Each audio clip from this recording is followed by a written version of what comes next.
Bien, vamos a comenzar la destrucción del primer Beit HaMikdash. Fue durante el reinado del rey Hizkiyahu. Fue en el año 3328, 423 años antes de la era común. El segundo Beit HaMikdash fue destruido en el año 3828, 68 de la era común. O sea, si estamos en el 2020 y esto era 68 de la era común, serían 1948 años, más o menos. 3.828, estamos 5.780. No me da la cabeza para la matemática en esta hora. Tendría que hacer el cálculo. Pero aproximadamente 2.000 años. Durante la época de Rabí Yohanan ben Zakkai, esta fue en la segunda Beit HaMikdash, y ambos fueron destruidos el día de Tisha B'Av. ¿Cómo sabemos lo del primer Beit HaMikdash? En Melahim, cuenta en el quinto mes, en el séptimo día del mes, en el 19º año del reinado de Nebuchadnezzar, el rey de Babilonia. Nebuzaradán, capitán de la guardia, siervo del rey de Babilonia, vino a Jerusalén y quemó la casa de Hashem. Ahora acá dice que fue el día 7, el día 7 del mes 5. El mes 5, según el calendario como se cuenta desde el principio de los meses, que es Nisan, 5 viene a ser el mes de Ab, justamente. Pero acá dice que fue en el quinto, en el día 5 el día 7 de Ab. Sin embargo, esto es en Melahim, en el Tanaj en Melahim. Sin embargo, en Yirmiyahu 52, encontramos que dice en el quinto mes, en el 10º día del mes, el 10 de Ab, en el 19º año del Nebuchadnezzar, del Nabucodonosor, el rey de Babilonia, vino Nebuzaradán, capitán de la guardia, frente al rey de Babilonia. Entonces el Talmud nos dice, en el Talmud Ta'anit 29, ¿cómo puede ser que uno dice 7, otro dice 10, y nosotros tenemos hoy en día sabemos que fue el 9 de Ab, el Tisha B'Av, que se destruyeron los dos templos? ¿Por qué uno dice 7 y el otro dice 9? Entonces, dice así: no podemos decir que fue el séptimo día, por cuanto que dice que vino el 10º día. No podemos decir que vino el 10º día, por cuanto que dice vino en el séptimo día. Entonces, ¿cómo se concilia estas dos versiones? El séptimo día entraron en el templo, lo saquearon, hicieron fiestas y lo perpetraron ahí, hicieron todo tipo de no sé, destrucción interna, vamos a decir, desde el 7 del mes de Ab. Rompieron, saquearon y durante 3 días, el séptimo, el octavo y el noveno, incluso hacia la noche del noveno, o sea, la tarde del noveno, sería Tisha B'Av, pero ya casi el 10 de Ab, lo encendieron fuego y ardió todo el 10, todo el día 10. Entonces, el principal, la destrucción del templo, la quema del templo fue principalmente en el día 10 de Ab. ¿Por qué nosotros lo hacemos el 9 de Ab? Porque vamos siempre según el inicio. A pesar que la mayoría se destruyó el 10, nosotros vamos por cómo inicia, que inició en el 9 de Ab. Entonces, esto tiene que ver con lo que dice: de haber vivido, dijo Rabí Yohanan, que dijo, si yo hubiera vivido en esa época, lo hubiera fijado que el ayuno de Tisha B'Av sea el 10 y no el 9, por cuanto que la mayor parte del templo fue incendiada ese día. Por eso también, a pesar de que el ayuno termina mañana a la noche, no se come carne hasta pasadas las mediodía del 10. O sea que el 10 todavía sigue la costumbre de no comer carne, no tomar vino, con excepción de un Brit Milá. Los sabios enseñaron, el mérito se destina para un día meritorio, mientras las desgracias van para un día desgraciado. El primer Beit HaMikdash fue destruido un Tisha B'Av, un sábado a la noche, durante el 7º año del ciclo de Shemitah. Acá dice, fuera la guardia de una de las 24 familias que eran Yoyarib y los Leviim, que se encontraban ese día, así dice el Talmud, sobre las tarimas cantando, decían, Él hará volver sobre ellos su iniquidad y a raíz de su maldad lo destruirá. Y antes que pudieran concluir la frase, el Eterno nuestro Dios lo destruirá, los gentiles vinieron y los capturaron. Cuando se erigió el Beit HaMikdash, su construcción fue acompañada por canciones, como dice un salmo, una canción para la inauguración, Mizmor Shir Hanukat Habayit. Cuando fue destruido también hubieron canciones, como dijo Salmo de Asaf, Dios, las naciones han ingresado en tu heredad. Así dice el Salmo 79. Cuando se destruyó, hay una historia que cuenta que los Pirjei Keuná, los jóvenes del sacerdocio, así cuenta el Talmud en Tanit, capítulo 30, se reunieron y se subieron al techo del santuario y declararon, no hemos sido guardianes fieles. Amo del universo, no merecimos ser guardianes fieles de tu templo. Permítenos que las llaves, por cuanto que los Leviim y los Kohanim, habían guardias que era una guardia de honor, una guardia imperial. Como en Inglaterra, que hay esa guardia que cuida el lugar, no era una cuestión de seguridad, sino una cuestión de respeto. Y llevaban las llaves, el templo tenía llaves y tenía horarios de apertura, el Beit HaMikdash. Entonces, ellos dijeron, no hemos sido merecedores, no hemos sido virtuosos, permite que las llaves sean de vuelta, y arrojaron las llaves hacia el cielo. Así dice el Talmud en Tanit, arrojaron las llaves hacia arriba, y entonces una mano del cielo salió y las recibió, y los Kohanim que estaban en el techo del santuario en llamas, saltaron y se arrojaron al fuego y murieron ahí. Entonces, esta fue lo que cuenta el Talmud Tanit sobre la destrucción del primer templo. Estamos viendo la época del primer templo. Hay ciertos midrashim. Midrashim son comentarios sobre la destrucción del Beit HaMikdash. Y dice así, 18 años, una voz celestial se escuchaba en el palacio de Babilonia, donde estaba Nabucodonosor, Nebuchadnezzar, el rey, el amo, el líder del imperio de Babilonia, y que decía, siervo malvado, asciende y destruye la casa de tu amo, por cuanto que sus hijos no le obedecen. Entonces, pero Nebuchadnezzar tenía miedo y decía, Dios solo busca conquistarme, hacerle lo mismo que le hizo a mi pasado Sanjerib. Sanjerib había sido el rey de Asiria, que fue el que tomó prisionera las 10 tribus perdidas. O sea, ya en lo que fue la posteridad del rey David, el reinado judío se dividió en 2 reinados. El reinado de Israel, que eran reyes de Israel, 10 tribus, y el reinado de Yehudá, por eso salimos los Yehudim, liderado por el rey David y sus descendientes. Dentro del reinado del rey David estaba el Beit HaMikdash, estaba el templo en esa zona. En realidad era mitad en el territorio de la familia, de la tribu de Binyamin, de Benjamín, y la otra mitad de la tribu de Yehudá.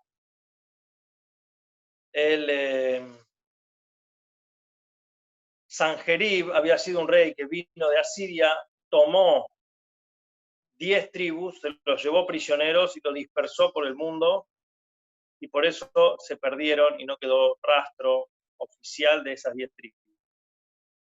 Entonces era pariente de Nebuchadnezzar, pero después fue destruido ese mismo imperio, ese mismo rey.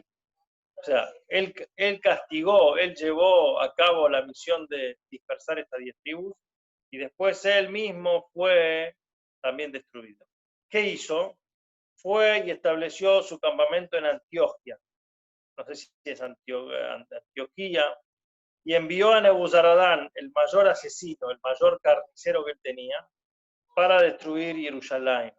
Nebuzaradán estuvo ahí 3 años y medio sitiando Jerusalén. Estamos hablando en época del primer templo, estamos hablando, como dijimos antes, hace 423 años, antes era común, 2463 años que sucedió esta historia.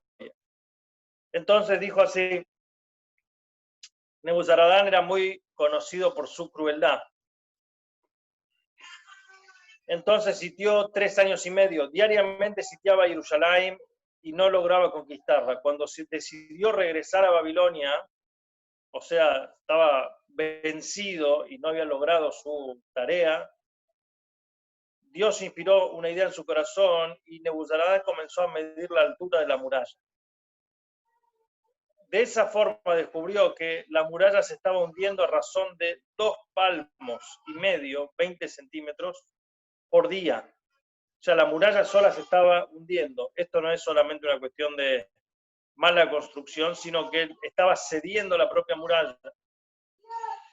Cuando se hundió por completo, ingresaron a Jerusalén. En relación sobre eso, dicen en Megilat Eijá, que leímos hoy, los reyes de la tierra y todos los habitantes del mundo no creyeron que el enemigo y el opresor ingresarían a través de los portones de Jerusalén. Las murallas de la ciudad de Jerusalén eran infranqueables por los propios enemigos, los propios asediadores, sabían que era imposible entrar, pero fue de manera del destino, digamos, que Hashem hizo que las murallas se fueran hundiendo hasta que pudo entrar. El Talmud, Raba, dice así, Nebuchadnezzar dio a Nebuzaradán una cantidad suficiente de hachas fabricadas con el acero más duro, cargadas sobre 300 burros. Pero todas se quebraron en el intento por derribar un único portón en Jerusalén. O sea, él derrochó, vamos a decir, rompió esa cantidad de hachas sobre un único portón de Jerusalén y no le pudo hacer mella. Como dice el versículo en Teilim, y ahora todos tus portones son derribados a golpes con hachas y picos. Cuando vio que no lograba abrir una brecha en los portones a pesar de las herramientas que había traído, pensaba volver y dijo, temo que hagan conmigo lo mismo que a Sanjerib, que se ha destruido. Entonces una voz del celestial dijo, levántate, Nebuzaradán, ha llegado el momento en el que el gran templo sea destruido y el santuario quemado. Y le quedaba un solo hacha. La tomó, golpeó el portón y este se abrió. Y entró este Nebuzaradán y asesinó hasta que llegó al santuario. Una vez allí, prendió fuego a todo el lugar y en ese momento el santuario comenzó a ascender al cielo. Pero fue apisonado desde los cielos, como declara el versículo en Lamentaciones, en Eijá, que dice, Dios pisó como en un lagar a la Virgen hija de Judá. O sea que quería elevarse y fue pisoteado. Nebuzaradán estaba lleno de vanidad por su logro. Y una voz celestial le dijo, has matado a una nación muerta, has prendido un fuego a un santuario quemado. Harina molida ya has molido. O sea, el destino ya estaba sellado. Esto no es una hazaña militar la que has logrado, sino que simplemente has molido algo que ya había sido molido. Has destruido algo que ya había sido destinado a ser destruido. En ese momento le dijo a Shema Irmiau era el profeta, ve a Anatot y compra el campo de tu tío Hanamel. Cuando Irmiau abandonó Jerusalén, un ángel descendió de los cielos y pisoteó la muralla de Jerusalén derribándola. Y luego declaró que los enemigos entren a la casa, pues el amo no está, profánenla, destruyanla, entren en el viñedo y tomen las uvas, pues el guardián los ha abandonado. Pero no os llenéis de orgullo ni digáis, la hemos conquistado por cuanto conquistaste una capital derrotada, asesinaste un pueblo muerto y prendiste fuego una casa quemada. Luego los enemigos llegaron y construyeron una plataforma en el monte del templo, en el lugar que el rey Salomón solía sentarse. El propio rey Salomón se sentaba ahí y consultar con los ancianos acerca de cómo podía mejorarse el templo, el Beit HaMikdash. En ese mismo lugar, los enemigos se sentaron y planearon cómo incendiar el Beit HaMikdash. Mientras discutían, miraron hacia arriba y vieron que 4 ángeles descendían con antorchas ardientes en sus manos, que colocaron en las 4 esquinas del santuario quemándolo. El Cohen Gadol salió tratando de huir, pero los enemigos lo tomaron prisionero, degollándolo cerca del altar, en el mismo lugar donde ofrendaba el sacrificio de todos los días, el sacrificio diario. Su hija salió llorando, pobre de mí, mi padre, lo más preciado a mis ojos. Los enemigos la capturaron y también la mataron a ella, mezclando su sangre con la de su padre. Cuando los Kohanim y Levín vieron el Beit HaMikdash en llamas, tomaron sus arpas y trompetas y se arrojaron al fuego con sus elementos musicales.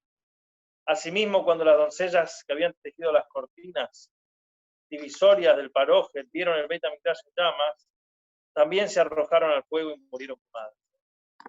Cuando el rey Tzidkiyahu vio lo que estaba sucediendo, trató de huir por un túnel que conducía de su palacio hasta la periferia de Jericó, por donde pasaba un canal de agua. Él había, incluso el rey Hizkiyahu, 80 años antes aproximadamente, o algunos años antes, ya habían guardado en una catacumba subterránea, en un laberinto que había ideado el rey Salomón, habían ya escondido y mantenido ahí los elementos esenciales del templo. El arca con las tablas y otros elementos fundamentales están hasta el día de hoy, según cuenta la leyenda, bajo tierra, en el mismo lugar en el cual donde estaba ubicado antes, en la superficie, solamente que estaban en un laberinto subterráneo infranqueable que estaba programado desde mucho antes para el momento que iba a llegar. Pero bueno, el rey Tzidkiyahu quería huir y trató de ir por un canal de agua subterráneo. En ese momento Dios dispuso que un ciervo caminara por encima del túnel. Y los babilonios al verlo comenzaron a perseguirlo, y cuando llegaron a la abertura del túnel encontraron al rey Tzidkiyahu y su familia saliendo del mismo y los tomaron prisioneros. Nebuzaradán lo envió al rey Tzidkiyahu a Nebuchadnezzar, a Babilonia, al rey, quien dijo: Tzidkiyahu, ¿qué te llevó a rebelarte contra mí? ¿Cómo debo juzgarte? Si te juzgo según las leyes de tu Dios, estás condenado a muerte por cuanto has jurado en falso en su nombre, que no te rebelarías. Por cuanto que Tzidkiyahu le había fallado a Nebuchadnezzar. Si te juzgo según las leyes del reino, también estás condenado a muerte, pues todo aquel que transgrede el juramento del rey se hace pasible de la pena de muerte. Tzidkiyahu respondió: mátame primero para no ver la sangre de mis hijos. Mas sus hijos suplicaron: mátanos primero para que no veamos la sangre de nuestro padre derramada sobre el suelo. Y así hizo Nebuchadnezzar. Primero mató a los hijos delante del padre, y luego le arrancó los ojos a este y los colocó en un horno. Condujo a Tzidkiyahu a Babilonia. Tzidkiyahu gritaba y exclamaba: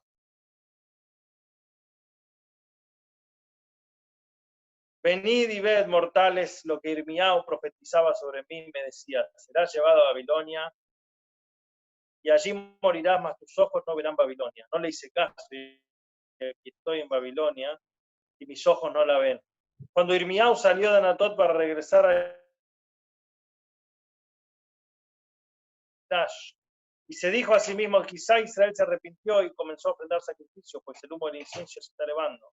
Pero cuando llegó a la ciudad y vio desde la muralla que el Beit HaMikdash se había convertido en una montaña de piedras, que las murallas de la ciudad estaban cerradas, comenzó a gritar: me has persuadido, Dios, de abandonar Jerusalén, y yo me dejé persuadir, como dice Irmiyahu, Jeremías, en el capítulo 20.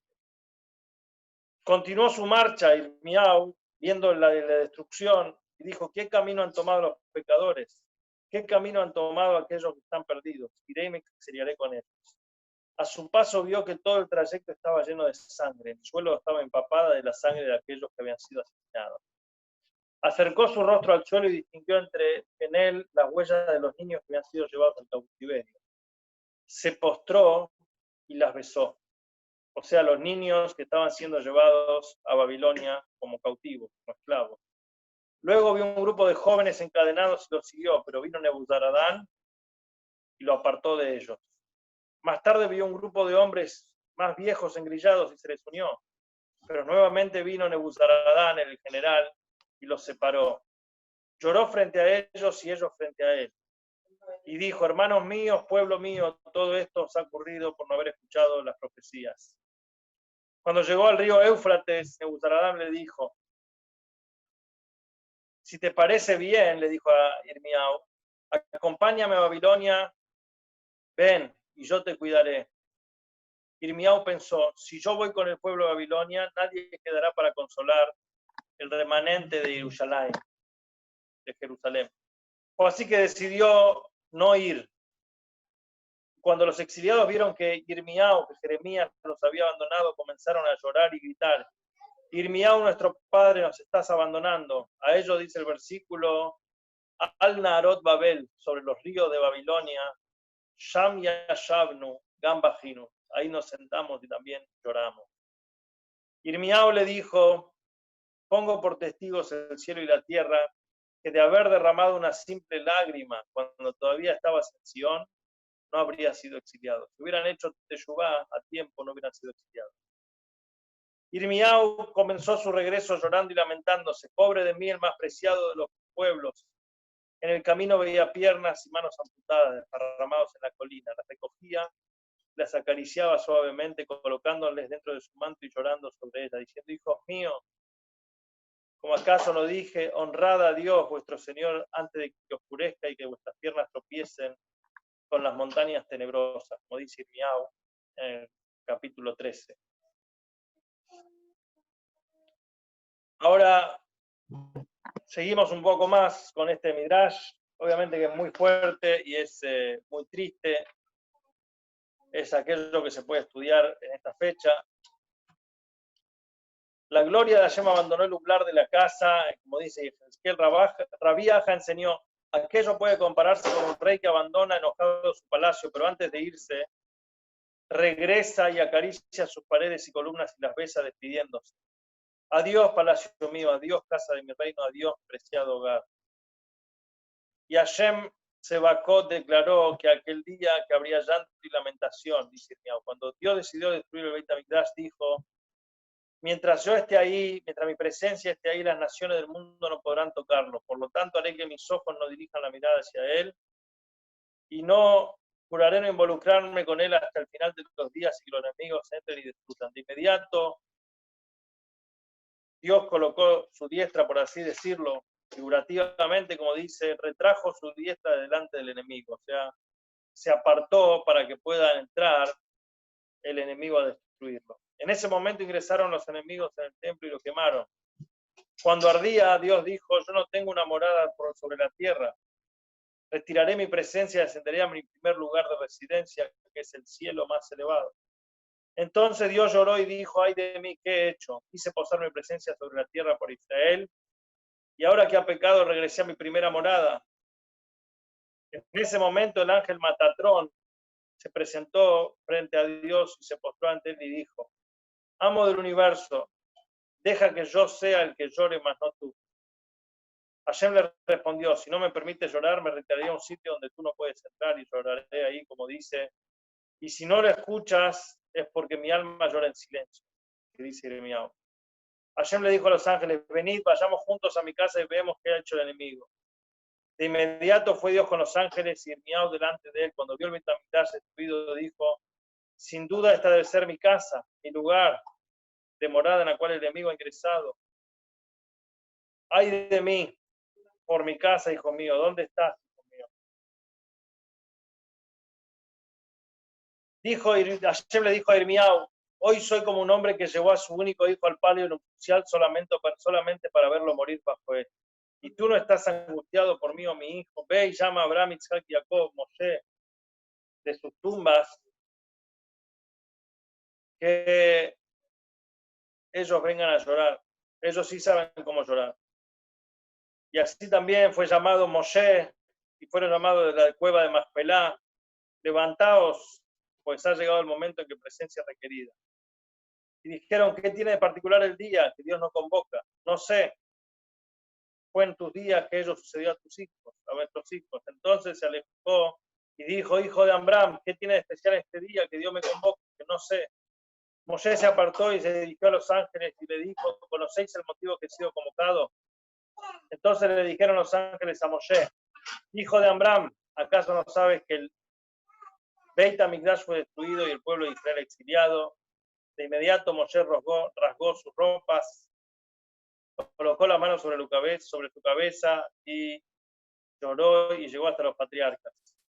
Y los llamó a los patriarcas también y todos juntos se lamentaron y lloraron por la destrucción de Beit HaMikdash. Bueno, así sigue el Midrash de Irmiyahu.